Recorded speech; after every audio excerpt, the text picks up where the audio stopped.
Welcome everyone, and thanks for joining today's webinar. The Cookie Conundrum is a really hot topic at the moment, and we're going to try our best to cover some of your unanswered questions today. We're delighted to be hosting this webinar in collaboration with our key partner Audici. So without further ado, I'd like to introduce you to Jacques, CEO and founder of Audici, as well as Rick, VP of Global Strategy at MAP. Please take it away, Rick.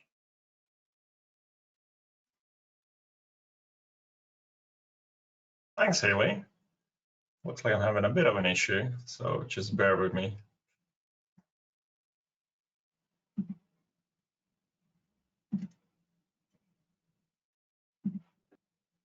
There we go. Haley, can you see my screen? Yep. Yes, I can. Thanks very much. Perfect. Thank you. Apologies for this, guys.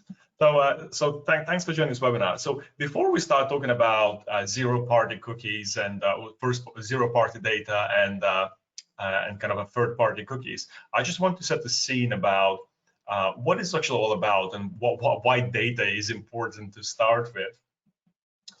Recently, we've done a study with Forrester Consulting looking into customer experiences, because I think customer experiences are kind of defined and underpinned by customer data.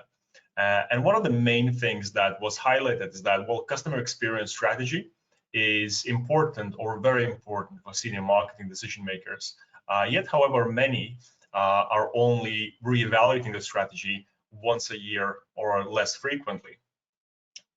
When we think about what is a great customer experience, it's not something that we just kind of deliver or kind of send a message to a customer. It's something that you feel, and that comes from a combination of kind of a variety of kind of engagements and interactions that make customers more closely connected to the brand. And if you get it right, you do grow faster than your competitors. You also remain at the top of the consumer minds next time they're looking to make a purchase in the category in which you're selling. Or you can even predict the customer behavior before it happens, which all of this results in increased profit. And all of this comes from a kind of this very accurate orchestration across a variety of your e-commerce, CRM, earned media, paid media, and analytics. However, in most cases, data sits in silos, right? So this is where we start talking about the whole data piece, is that quite often it's still very much disconnected. And this whole topic around kind of a third-party data, making those silos even more bigger, which is a challenge for the customer experience going forward. And when it came to #1 challenge in providing kind of the best experience, is this kind of a lack of customer understanding and lack of customer insights, which means that without really understanding who your customers are, without being able to, first of all, get the data about your customers, and then kind of translate the data into insights, you're really unable to do exceptional personalization or improve your targeting or automate some of your campaigns, right? So it's quite critical. So, and this challenge will become even bigger if we're relying purely on the third-party data. And the reason this is so important, now, if we look through the kind of a typical e-commerce funnel lens, which can be translated to pretty much any other vertical.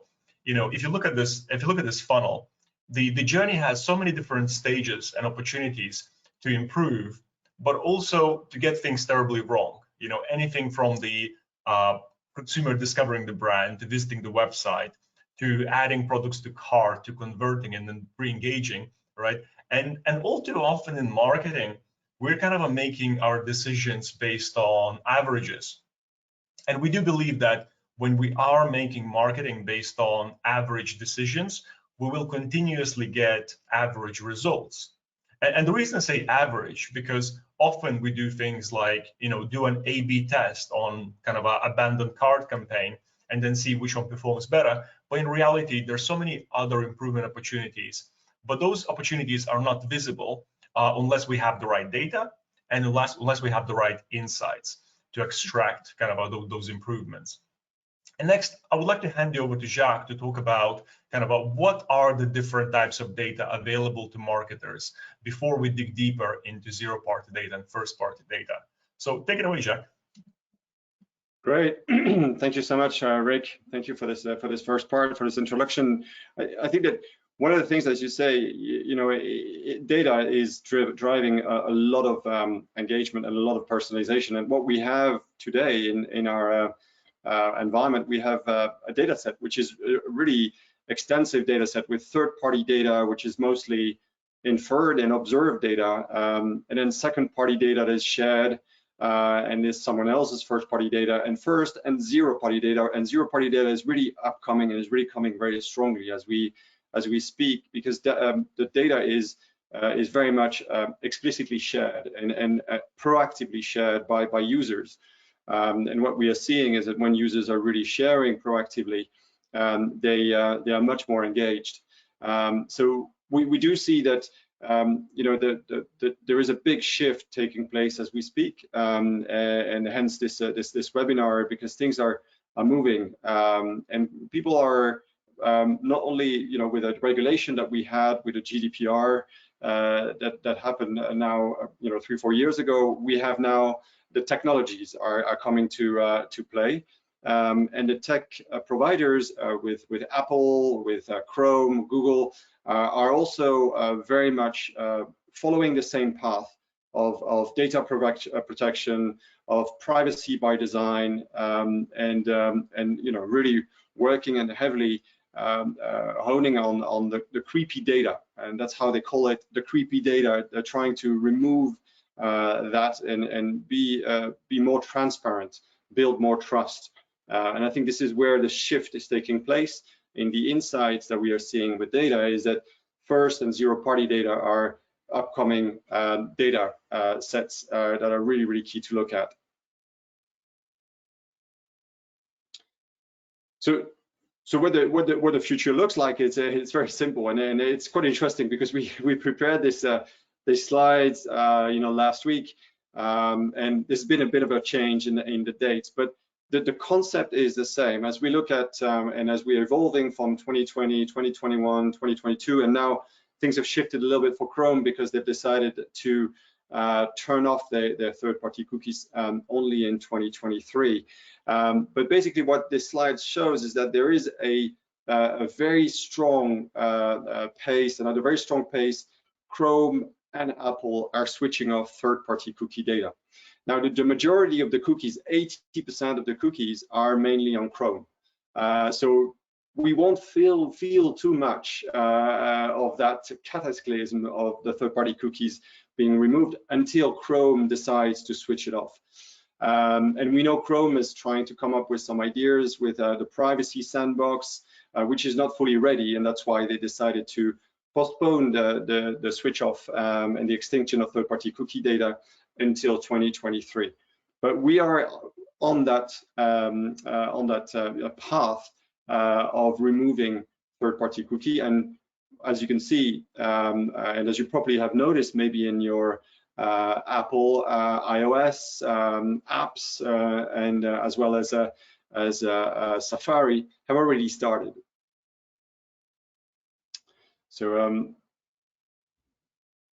and here's an example of what Apple is also doing. Apple has done this third-party cookie data removal for Safari, has done now the app. I don't know if you've noticed, but when you have an app, it will ask you now, do you want to be tracked by this app? Yes or no. So it's a very transparent way of collecting and connecting and getting the data, and whether it's going to be allowed by yourself or not. And the other part is also based on email. So there is now a new mail activity flag that you can turn on or turn off, where you can basically say, I do not want to be tracked when I'm opening an email on email marketing. So that's another part as well, a part of Apple's strategy to really protect privacy. And now it's not only just in apps, it's not only just in browsers, it's also in email. Now, I'm laughing here because there's a few questions came before the webinar. It's great to have your questions. Thank you for sending these through. And there was a question about, well, what's the workaround? Well, you know, the truth is, I think that we can always look for some workarounds and try to find ways of doing things, but the techs are really moving very fast on this now, and they're really trying to close basically completely the loop. And Apple has been working on their ITP, which is their privacy environment for 3-4 years now. Chrome is heavily looking at all the aspects that can be closed off to not allow workarounds, and to really be very, very transparent and very you know, building trust basically with data that is completely anonymized. So I think there may be some workarounds now today, but these will be not available, you know, in 6 months and then in 12 months again, and because constantly there will be change and updates to try to really anonymize basically all the interactions that are taking place, and all the interactions that we know now that are amazing, or in a way, because we can see everything that's happening with third-party cookie data. But this is a thing of the past. This is really something that is going to be now completely anonymized, and we need to think about what's next. What can we do to solve that issue for personalization and for customer engagement? So yeah, we're saying basically fail to prepare, prepare to fail. The idea is with this is that we are now in 2021. You know, we have a bit of time ahead of us. I mean, Apple's already started, has already done it, but I think it's really time to really prepare ourselves and prepare the brands, prepare your CRM, prepare your activities, change the way, your tactics, the ads, and think about other ways to engage. And there are different ways, and what we will be talking about here is really how to use first and zero-party data to create and to solve this change, because it's a massive change. And I think we're also saying this because in the time of GDPR, a lot of people were like, yeah, it's okay, I'll do that tomorrow, I'll do that later. And then came the date, and then suddenly you didn't do and you didn't ask for the consent, and that's too late. You cannot do it anymore. So so I think today is still in the coming months and next year, it's a good time to really prepare yourself.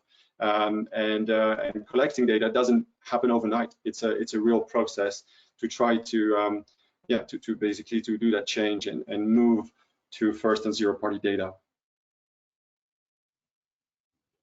So the impact of third-party cookies being removed, you can see here some of the impacts. I mean, I think there's a very big impact in targeting, of course.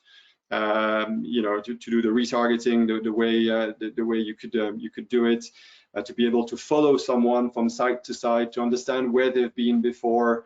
So to really attribute to an ad exactly you know, where the conversion was and why the conversion took place, the frequency as well of these ads being shown. I mean, all these things are going to be not possible anymore. So there's a lot of things that are going to be impacted, and we estimate that you know, that when things are going to be switched off, there's going to be a massive loss of revenue for DSPs and publishers.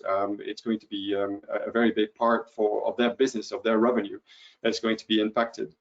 So there are going to be some ways, of course, to look at these things, and it's a lot more going to be based on contextual advertising rather than pure, very granular third-party advertising as we have it now and as we have it today.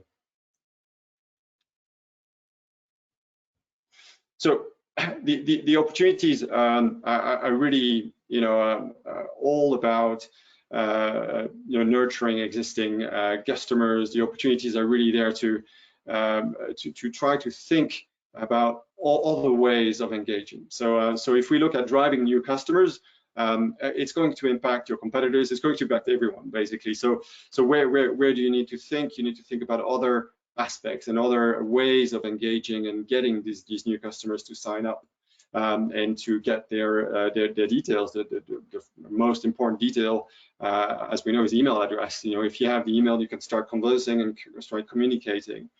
But it's also an opportunity to really drive more engagement with existing clients and existing customers and build basically a much more loyal base, because you get to know them. It's just like getting to know someone. You know, you don't ask all the questions in one go in one meeting. It's just going to be gradually, you know, progressively you're going to collect that data and then nurture basically the existing customers. So the most impacted is really driving the new clients. That's going to be the big impact. So how are you going to drive the acquisition? And then nurturing existing clients is actually an opportunity to engage and to get more revenue from your existing base.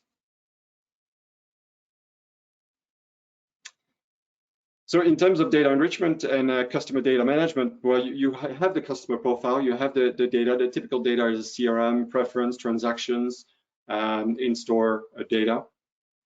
And then with MAP, you can collect aspects just like web behavior, app behavior, campaign feedback, ad impressions, location. And gradually you can think about additional types of data. And this is where with Audici, we can look at interest data, we can look at intents, we can look at preferences. And this is all very interesting data that can really help you to drive a conversation and personalize the communication. And as a last piece, of course, you are going to be able to enrich and predict the data together with the team and the platform at MAP. So the one thing that we look at and then that we recommend to all our clients, our partners today is really to build a declared data strategy. So the declared data strategy is very simple. It's not something that's going to be huge analysis of all the data sets. It's just very simple. It's like, how do you recognize your clients? Who are your clients? Who are your personas in your website? Who are coming to you online or offline in your stores? Who are they? And then based on those personas, understand what is the minimum I need to understand. I need to know about these persons and about these people. So email address, gender, maybe favorite color, you know, shoe size if you're selling shoes, you know, the type of skin if you're in a beauty in skincare. So basically look at attributes that are going to be highly relevant and look at these attributes and to think about interest, intents, combine them with other parts of the CRM program, but build this declared data strategy where we say less is more. You know, you don't need to have hundreds of attributes. You just can look already at 10 key core attributes and then just prioritize these ones to collect them from your audience. Work with the audience to gradually collect all these different attributes so that you can personalize and get and drive the one-to-one personalization with these attributes. Now here's an example of something that we did not so long ago together with Paperchase.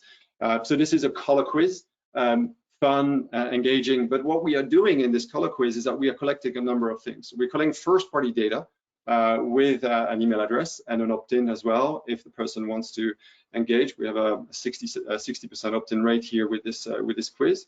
And at the same time, we are asking in this quiz, what is your personality? You know, and this person here says, okay, I'm creative, I'm fun, I'm self-critical, I'm looking for motivational products, and my favorite color comes out as orange.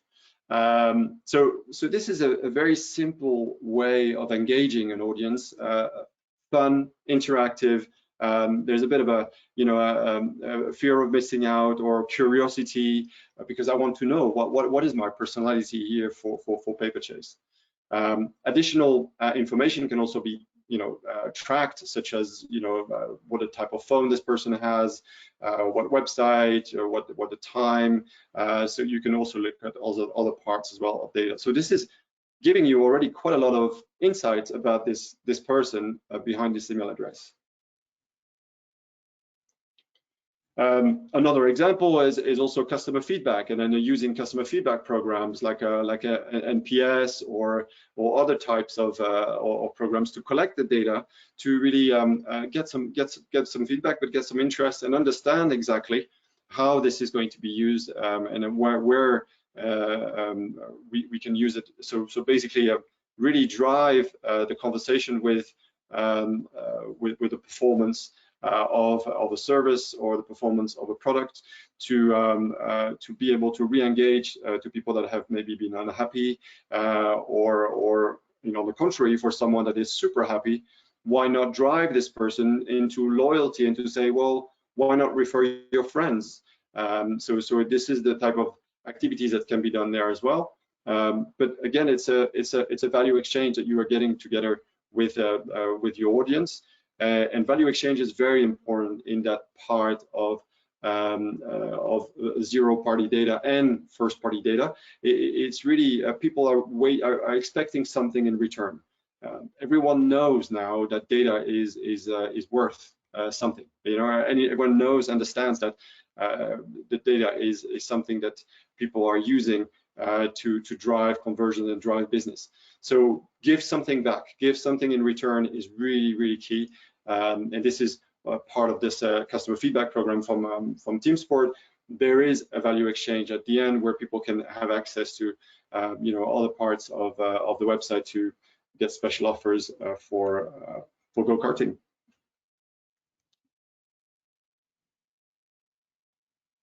So if we look at the environment that we work in, the idea is really to progressively, as I said, you cannot ask immediately someone, give me all your data, I want to know everything about you. No, you have to gradually ask those questions. And so here's an example of how we gradually paint a picture about someone is just signing up. We know it's a couple, they 25 and 35 age category. We're asking a bit more question in the second stage. We understand they are actually a family. They have one child, so there's a bit more profiling taking place, but that can take place with another type of experience, with another quiz or with another survey. And as we move forward, we understand also that they just moved. So that's also interesting. We can have things like a swipe left, swipe right, Tinder-esque like swipe to understand that these people actually, and this couple together with their daughter, have just moved to a new home.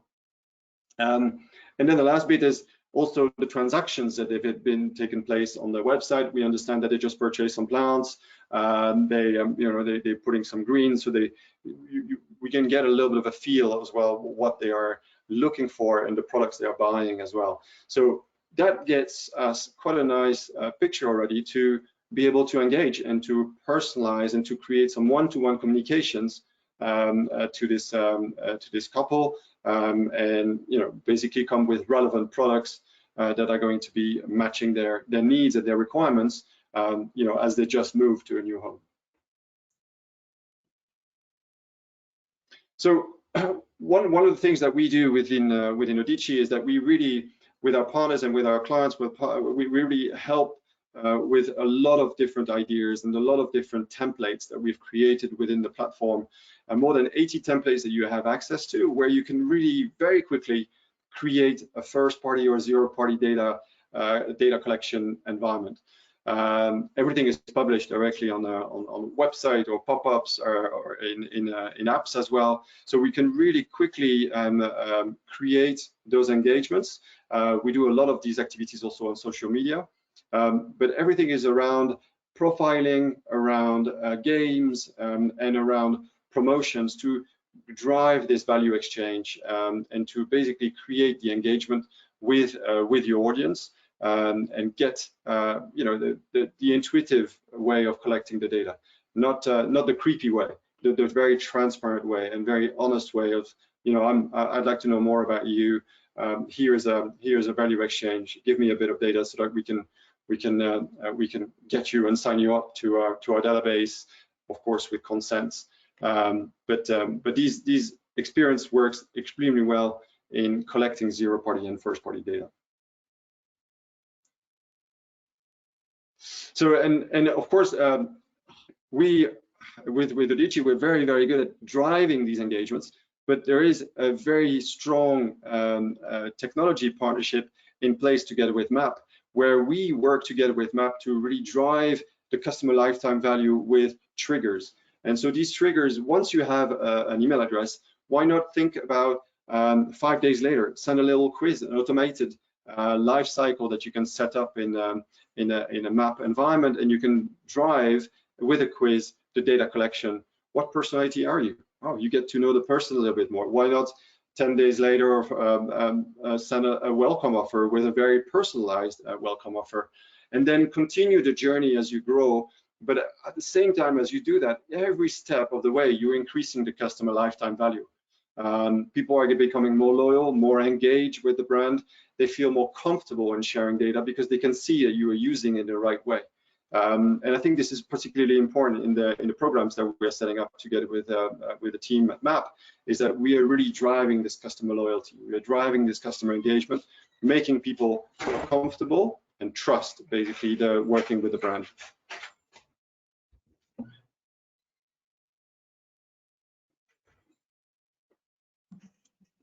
Thanks, Jacques. I do like these experiences because I think they're quite simple in a way, but actually, if you were to create them manually, using your internal web development team, they do take significant amount of time. So it's just such a great resource for launching new campaigns. If you're being asked to launch a new campaign for Christmas or for this new sale that you have, it's just such a quick way of creating these interactive experiences, and I really enjoy.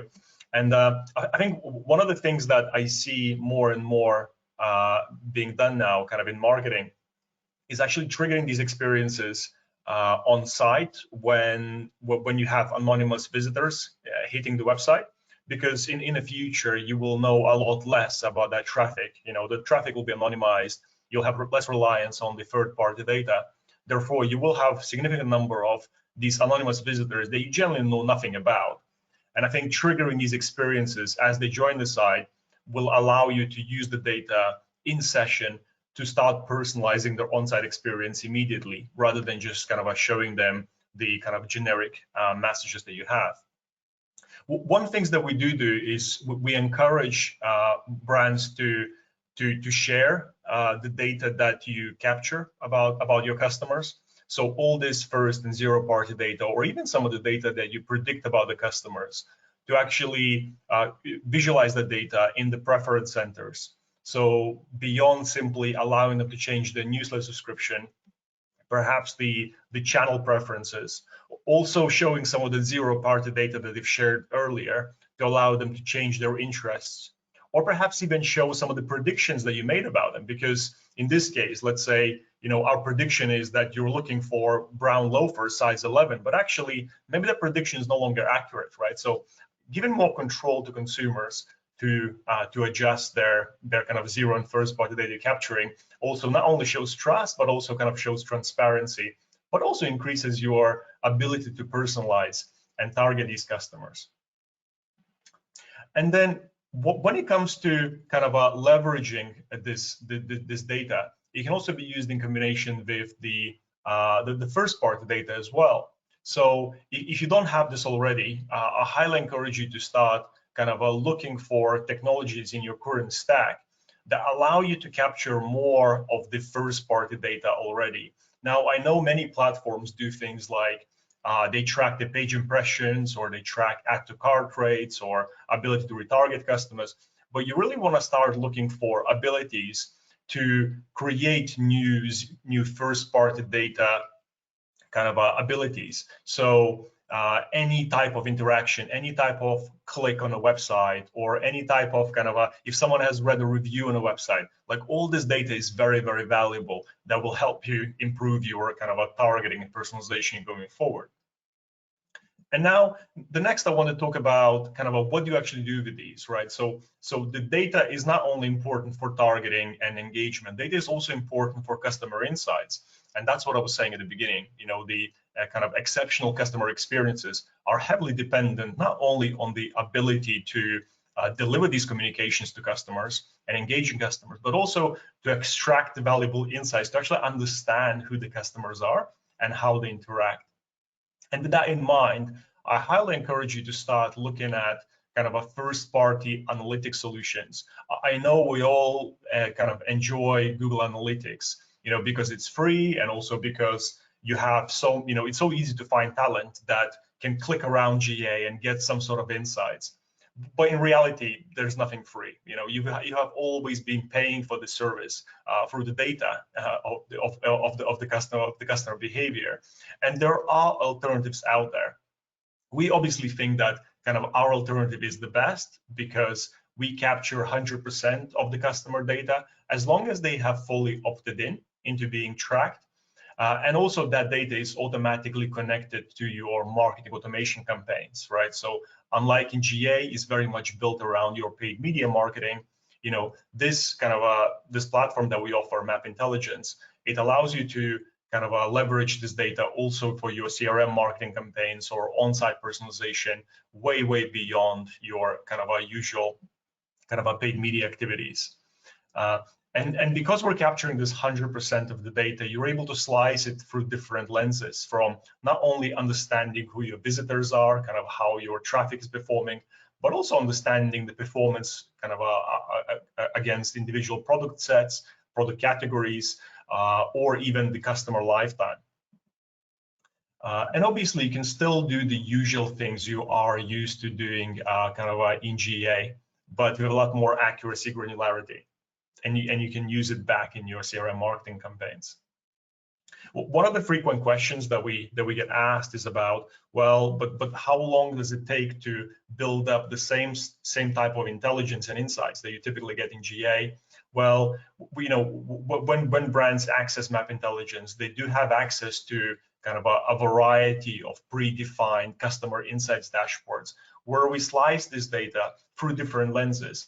Through a lens of senior marketing manager, just understanding how is my marketing performing and what is my return on marketing investment, that is kind of a distributed kind of across a variety of channels. We're not just looking at last click attribution, we're looking at kind of a multidimensional attribution across a variety of channels and campaigns.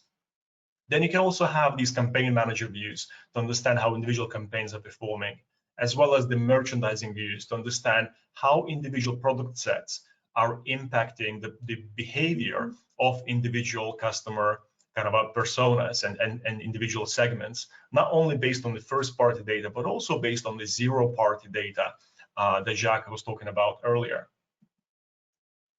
And that means you can leverage this first and zero party data to really understand kind of how do consumers interact with the variety of products and services that you're offering, right? So what type of customer, based on what they've told you, through the game, or maybe through some sort of interaction with one of those experiences, kind of what products are they most likely to buy in their first purchase or on the first visit, and how does that change over time? So you can really start optimizing the kind of experiences for those individual customer segments.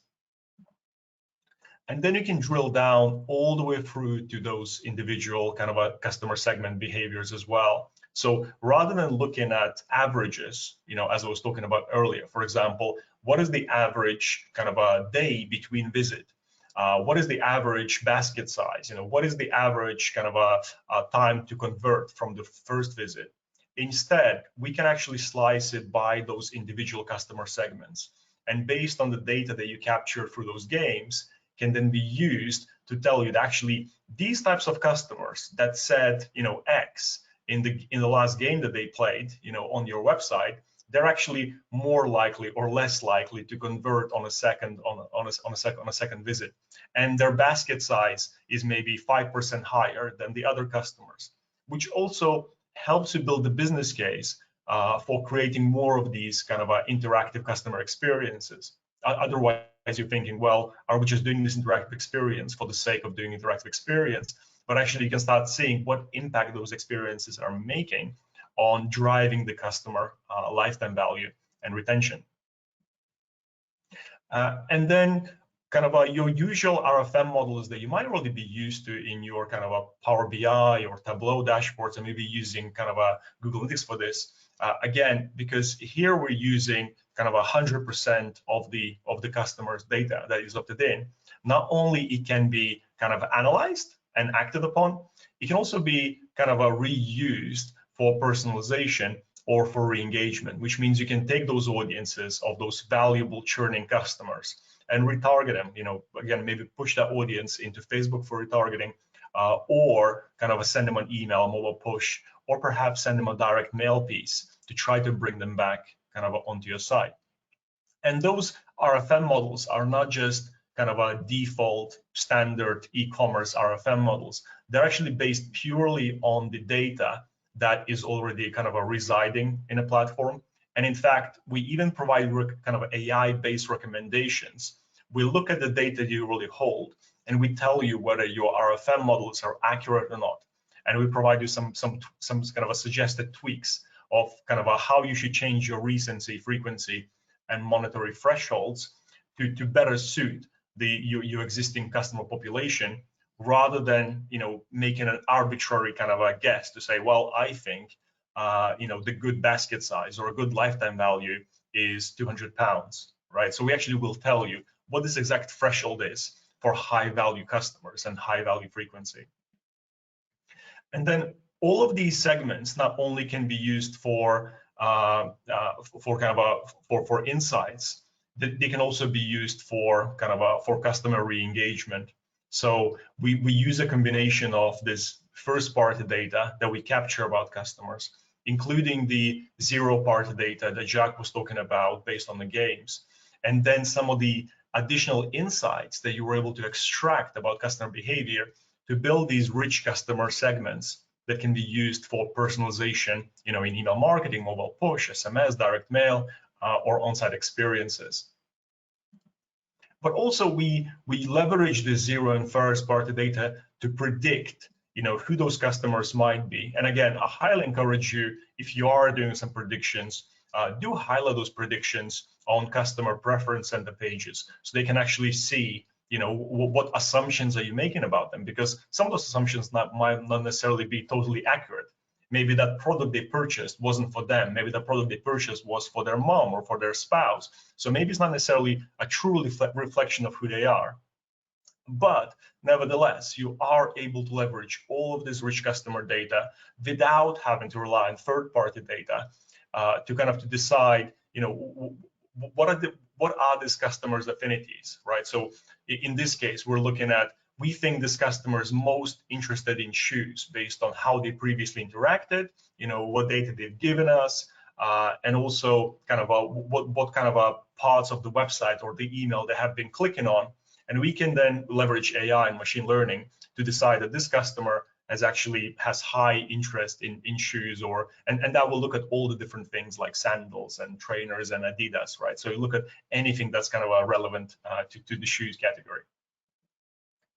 And then all of this comes together for this kind of a customer re-engagement and automations. So we're leveraging this zero and first-party data to nurture customers for these variety of journeys that you're kind of probably typically building.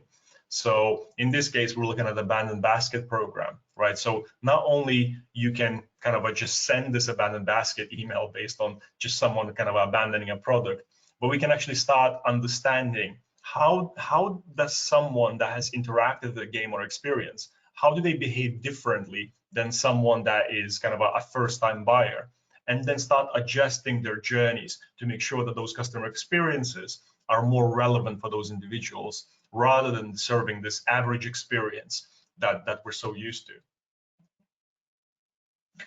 When it comes to prediction specifically, so if you think about the typical kind of interaction on the website, customers kind of fluctuate between converting and churning. And by converting and churning, I mean, it doesn't necessarily have to be a purchase. It could be just a goal completion, entering the email address or maybe adding baskets to cart, whatever you classify as a goal. And as customers interact with your site, they kind of fluctuate between abandoning the session and completing the goal, right? So, and typically what happens in retargeting, and I know many of you are probably here from performance marketing teams,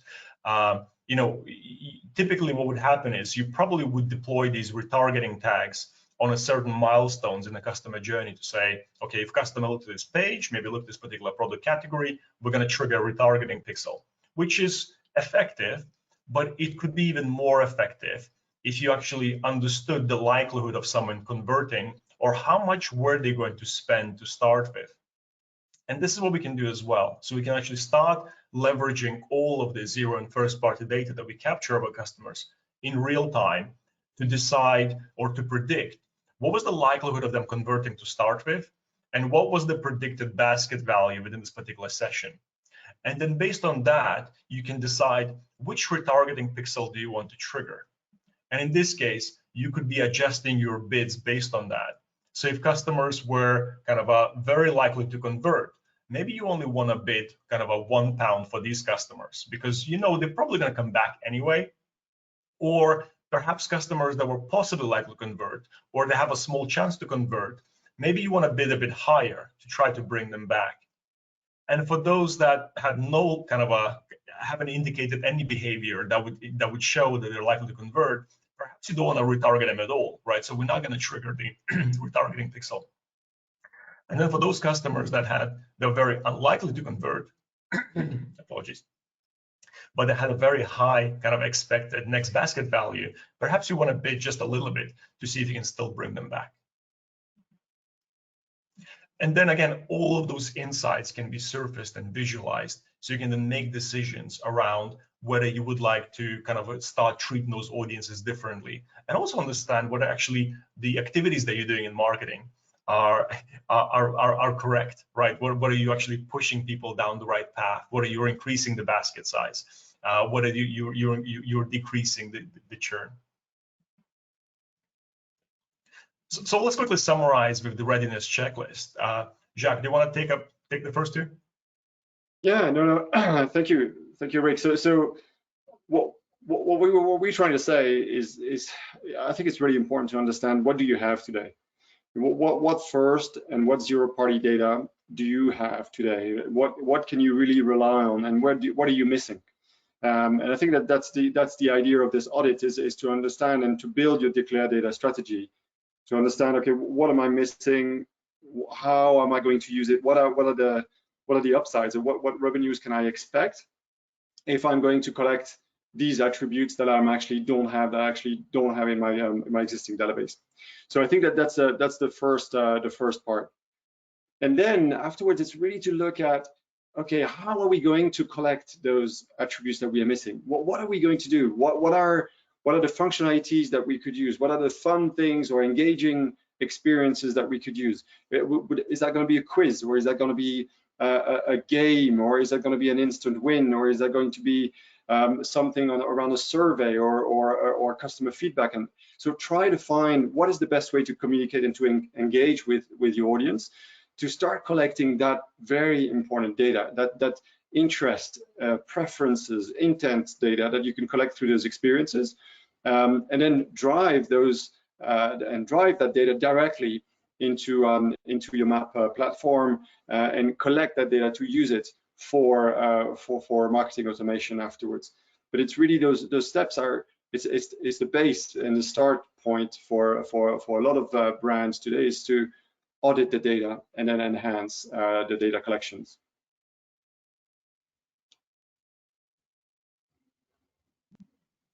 Thanks, Jack.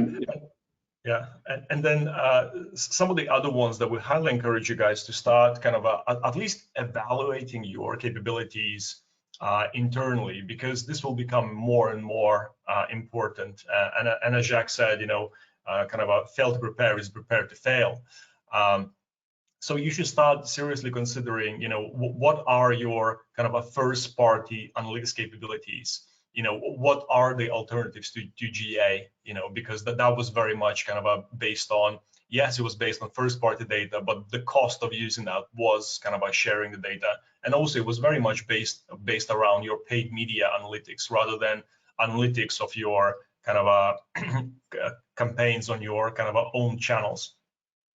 Also, you should start evaluating your capabilities around unified customer data that combines kind of these captured data from your CRM systems, the predictions, about customer behavior, but also kind of being able to embed some of those zero-party data capabilities into that. Also, you should look at, what are your kind of options for enhancing the customer insights, not just analytics, right? Not just a bunch of dashboards that show you how your behavior on site has changed, but really understanding how individual customer sets are behaving across a variety of the properties, whether it's the app, whether it's in store, or what is the website, and trying to link it back to the zero-party and first-party data you capture, so you can actually act upon it and make tweaks, rather than continuously doing this kind of a marketing re-engagement tactics based on average metrics. And then obviously you should definitely start considering kind of capabilities around identifying context in session, because as anonymous customers land on your website, it'll be hard to tell who exactly they are in most cases. So you should start kind of trying to understand context a lot quicker in the session of why is this customer here, what are they trying to achieve, so you can serve a more relevant experience. And also start looking into predictions, right? So what can we predict about this session to further enhance customer experiences? So before we go into the Q&A, I think Jacques wanted to share a game with all the attendees. Yeah, so we with the team, we created a little game. It's a drop game. You have to catch first and zero-party data items, attributes. So have a look. We have a leaderboard as well.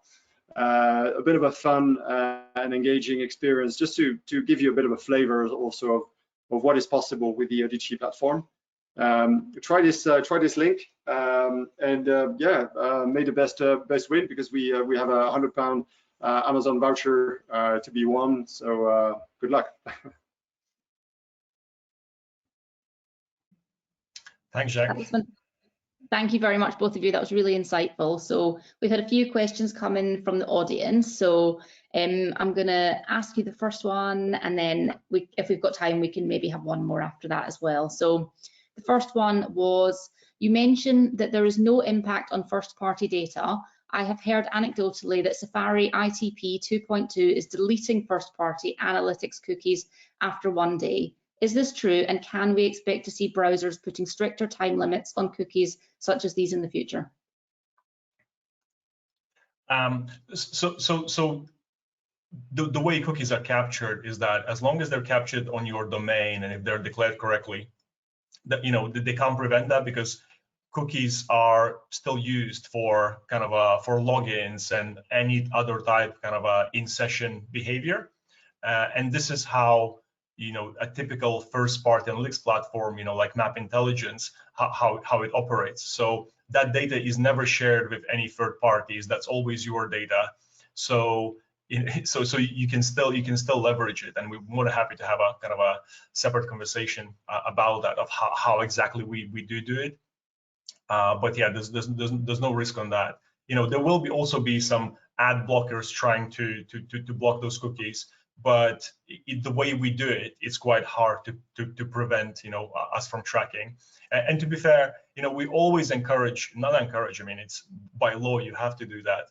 You have to ensure that you make it very, very transparent about the different permission options. As customers land on the site, and the typical permission options are: do not track anything, right? Not even anonymous. I don't want anything to be tracked, right? So that's one. Number two is, you can track my data, you can track my behavior, but it has to be anonymized, right? Which still allows us to extract valuable insights without necessarily being able to link those insights to an individual customer. And then the third option is, just track anything and use this data for personalized kind of engagement. And with that, we can then kind of track all the behavior and link it back to individual email address or mobile app ID to retarget users. If I may add as well, I think that a lot of the things that ITP is doing is basically giving power back to the users. So as Rick says, there are some things that are really going to be key to keep, because you can't have the same customer experience on the website if you completely remove all the same site cookies or first-party data cookies. So looking at, and I don't have a crystal ball, I haven't seen the 2.2 ITP yet, but I can just imagine that it would be giving power back to the users in the same way that they're doing with the app, where you basically are asked, do you want to be tracked? Do you want first-party cookie data to be enabled, yes or no, when you arrive on the site for the first time?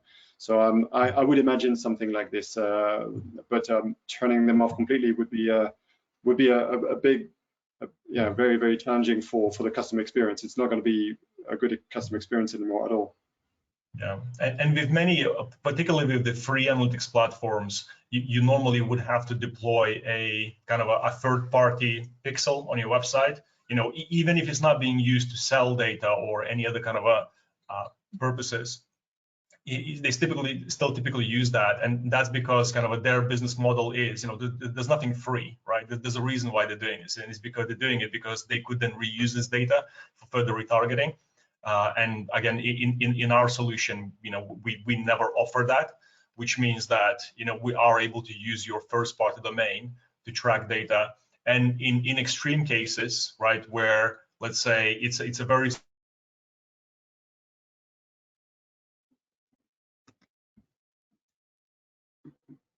secure environment, maybe you want to track an internal portal, and you just don't want to deploy a tag, you know, we also offer, so if you're able to do the identification on your side, because users are logged in, you know, you can start passing all that behavior data for analysis, you know, via the server rather than via the browser.